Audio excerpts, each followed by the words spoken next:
देखो, शेयर्स और डिवेंचर में डिफरेंस देखते हैं आज। शेयर्स और डिवेंचर में बेसिक डिफरेंस क्या है? देखो, सबसे पहले शेयर्स जो हमारे पास होते हैं वो इक्विटी फंड का हिस्सा है। शेयर्स हमारे इक्विटी फंड्स का हिस्सा है, मतलब कि आप जब इक्विटी से पैसा उठाते हो, मतलब आप कहीं ना कहीं शेयर होल्डर से मनी रेस कर रहे हो। डिवेंचर एक बोरोड फंड्स है। डिवेंचर इसका मतलब एक लाइबिलिटी है आपकी कंपनी के लिए। You have to pay that amount after some period of time along with debenture interest. दूसरा इसमें बेसिक डिफरेंस क्या है? रिटर्न का।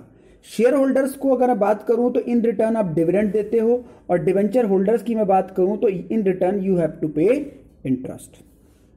तीसरा, रिपेमेंट की बात करूं तो इक्विटी शेयर को रिपेमेंट की कोई टेंशन नहीं होती कंपनी की, क्योंकि ओनर कभी भी कंपनी से अपने पैसे नहीं मांगेगा। ओनर का पैसा मांगने का मतलब होता है आप अपनी ओनरशिप कैंसिल करवा रहे हो, तो आप कभी नहीं चाहोगे कि आप ओनरशिप कैंसिल कर दो। मतलब you wanted to be a shareholder of a company. But debenture holder की तो एक लाइफ होती है, after that life you have to repay their amount. Voting right की अगर मैं बात करूं, फोर्थ पॉइंट, तो वोटिंग राइट क्या है? शेयर होल्डर वालों को आप वोटिंग राइट देते हो, आप उनको मीटिंग में बुलाते हो, you discuss each and everything with them.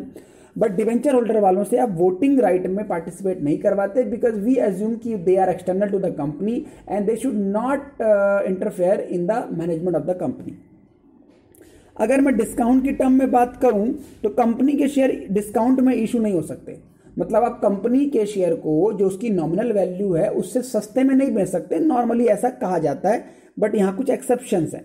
लेकिन नॉर्मली जो डिवेंचर होता है उसको आप डिस्काउंट पे इशू कर सकते हो, कोई प्रॉब्लम नहीं है। ये हम अकाउंट्स में पढ़ेंगे, क्लास 12th में टॉपिक भी है, issue and redemption of debenture. अच्छा, सिक्योरिटी,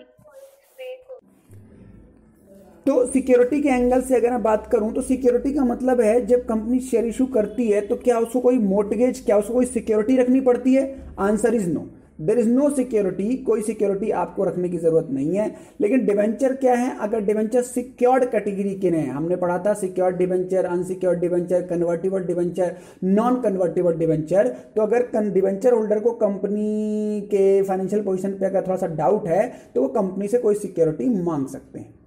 कन्वर्टेबिलिटी की अगर हम बात करते हैं तो शेयर किसी और फॉर्म में कन्वर्ट नहीं हो सकते, लेकिन debenture can be converted in some another form. मतलब डिवेंचर होल्डर्स को उनका टाइम खत्म होने के बाद ईदर यू कैन पे और you can convert them into some another form like equity share, preference share और some other kind of debenture. अब स्टेटस की बात करें तो शेयर होल्डर क्या है? ओनर है। डिवेंचर होल्डर क्या है? क्रेडिटर है कंपनी के लिए। रेट ऑफ रिटर्न की बात करें तो शेयर होल्डर्स को कोई फिक्स रिटर्न नहीं मिलता, the more company will earn and the more they will get. But debenture interest तो फिक्स है, वेदर कंपनी विल अर्न और नॉट, यू हैव टू पे the interest. Refund of capital की बात मैंने अभी डिस्कस करी, क्या है? अगर पैसे वापस करने की कंपनी सोच रही है, अगर कंपनी सब कुछ बंद करके कहीं जा रही है, तो पहले अमाउंट डिवेंचर होल्डर को दिया जाता है, फिर आप किसको देते हो? शेयर होल्डर्स को। नेचर ऑफ रिटर्न क्या है? डिविडेंड, ध्यान से समझिए, डिविडेंड कंपनी तब देती है जब प्रॉफिट सब कुछ पे करने के बाद पैसे बच जाते हैं, जिसे हम बोलते हैं रिटेन अर्निंग। अगर पैसा बच गया देन कंपनी में थिंक ऑफ पेइंग डिविडेंड।